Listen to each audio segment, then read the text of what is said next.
Ayan o, zone 25, no?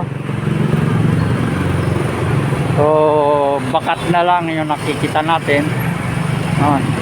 At parang nakalagay dyan zone 212, no? O 202. Bakas lang ang sinasabi natin, hindi tayo sigurado kung 202 ito o 212. So ayan po, at bahala na lang at pa-comments na lang sa comment section kung talagang tama tayo, no? Kasi hindi na natin mababasa kung 202 ito, 212, no? Pero zone 25, bakas na bakas pa yung zone 25. So good morning, at yan po yung Binondominium, no? So diyan tayo pupunta sa ibaba niya, no? Dahil mayroon na naman diyan na isang kontrobersya, no? Nasasakupan pa rin ito ng District 3, no? At bigyan natin ng update na naman yung kontrobersya diyan na barangay hall sa may Bangkita, no? Minsan na rin nasampulan, no? Unang-unang nasampulan yung ando doon sa may barangay 313. So ito naman, no, ay sakop pa rin ng District 3 ito. Ito lang ito sa pagbaba ng Delpan Bridge, no? So yan, pupuntahan po natin yung ano na yan, no? Yung barangay na yan. At mukhang mayroon na naman spot dyan, no? At nagiging kontrobersya rin dyan. At kukuha na natin ng panibagong update yung ano na yan. So yung nakikita ninyo, yan yung Binondominium. Ang barangay na sinasabi natin, yan yung nasa ibaba ng Binondominium na yan. So tara na at samahan ninyo ako at puntahan natin yung barangay na yon. Magandang umaga po.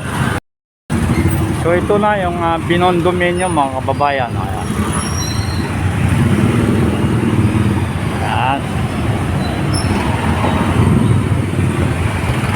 So natatanaw na natin yung sinasabi natin, no, na spot natin na barangay kung saan at parang sa tingin natin inabandon na rin. Yan. Parang nakikita natin ay abandonado na rin. Yan po, at nakikita ninyo yung may flag na yan, no? Wala na rin dyan yung pangalan ng congressman, no? At nakatunog rin. Yan. Ito yung Binondominium, no? Yan.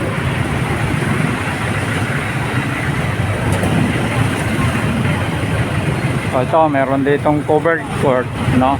At yan lang yung Delpan Bridge, no, babayan. So ito yung pupuntahan natin dito. Yan, yung Dominium na ito. At ito yung nagiging kontrobersya na naman, no? At naging maingay itong barangay ito. So nakikita po ninyo, wala na rin mga salamin. Hanggang second floor lang tong building na ito, pero maayos naman yung pagkakagawa. Medyo masikip tong lugar na ito. Yan. Wala na rin ano, yung logo, no, yung pangalan ng barangay, no. Ito yung Binondominium, no. Yan. So dito lang sa gate mismo ng Binondominium tong kontrobersya na ito. At bakat pa yung pangalan, no? Bakat pa dyan yung pangalan ng ano na ito.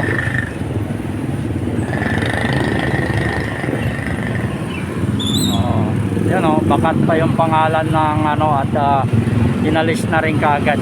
Yan. Yan lang nakalagay yung pangalan ng nagpagawa nito. So ito yung nasasakupan ng ano, District 3. So mukhang magkakaroon na naman ng panibagong masampulan to, no? Kung matutuloy ito, di pangalawa na ito sa nasasampulan. Although medyo maliit lang ang gastos nito dahil mababa lang at maliit lang, no? Nasa second floor lang siya. So yan yung dati barangay. So pinagawa at pinaganda, ito na, no. Ang problema, no, ay sakop yung bangkita. Yan yung bangkita. At spiral lang yung ginawang hagdanan papuntang second floor.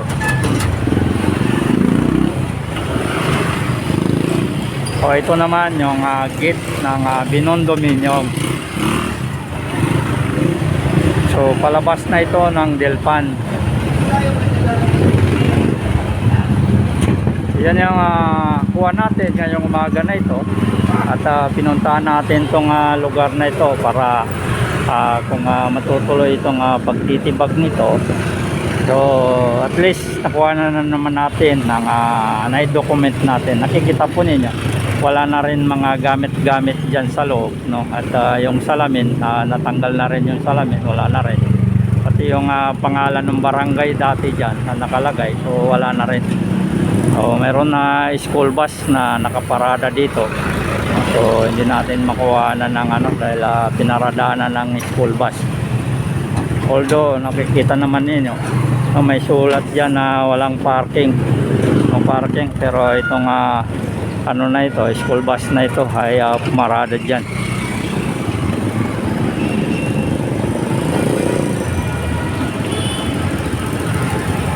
Tawid tayo, no? Tingnan natin yung tingnan natin sa baba lang.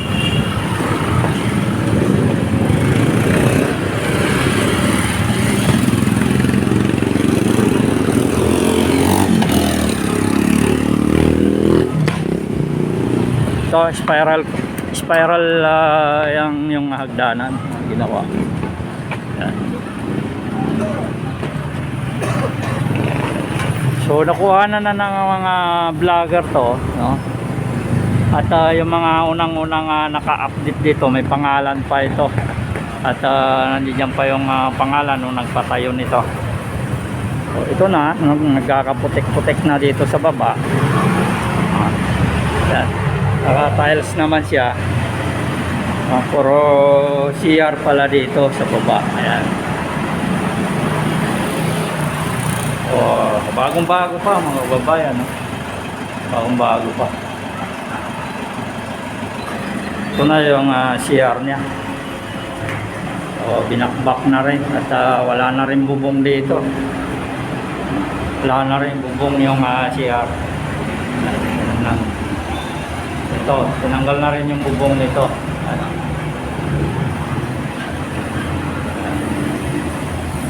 Puro bakbak na. Ibig sabihin talagang positive na babakbakin na rin to. So alam naman natin, no, ayon ni Yorme.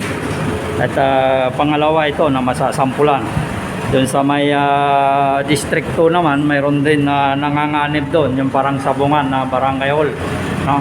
So historical yung na yon, lugar na yon, kaya namimiligro na rin, no? At kung papala rin tayo may oras, so kukuhanan rin natin ng update pabayan. So ayan po, no? At ito yung dito sa baba, hindi na tayo aakyat, no? Wala tayong kasama, kaya na ayan, baba. Oh, yun yung CR, bakbak na rin, wala nang bubong.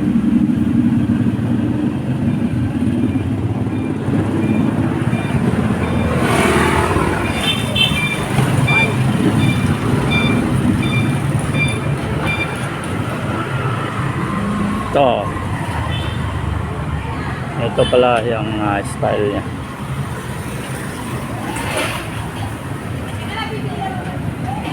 Yan. So wala namang nagbabantay, hindi natin siguro silipin to. Yan, spiral lang yung paakyat.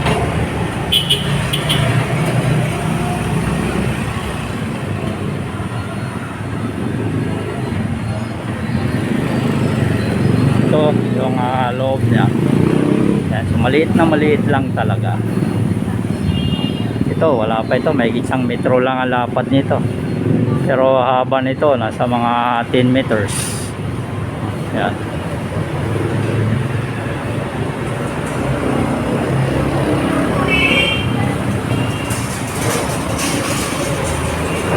So yan po yung ating update dito sa may dito sa may kasama, no, sa Gigibay na naman, no, pangalawa na naman to. So nasasakupan pa rin ng District 3, no, itong na ito, itong barangay hall na ito na nasa bangkita rin. So patuloy yung paglilinis ni Yorme sa mga obstruction sa sa bangkita. Kaya ito na naman, no, talagang sayang na sayang yung pera ng taong bayan, no, ginastos dito, dahil hindi naman nagagastos yung congressman dito ng sarili niyang pera sa bulsa, kundi sa pundo niya. So sa pundo niya, yan yung galing sa kaban ng bayan. So yan, magandang umaga po, at ito na naman yung panibagong kontrobersya, no, na babakbakin sa lugar na ito. Ito yung barangay so makikita natin yung bakat nito, Zone 25 to.